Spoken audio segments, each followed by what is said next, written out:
What's the meaning of al? Al. Al. Al. Al. Al.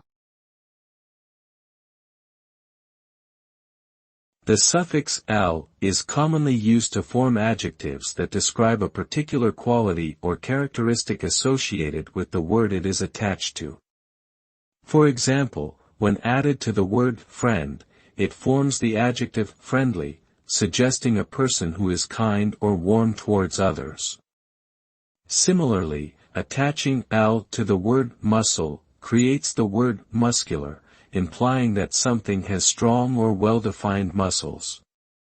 Overall, al helps create more descriptive language by adding specificity and nuance to the words it modifies.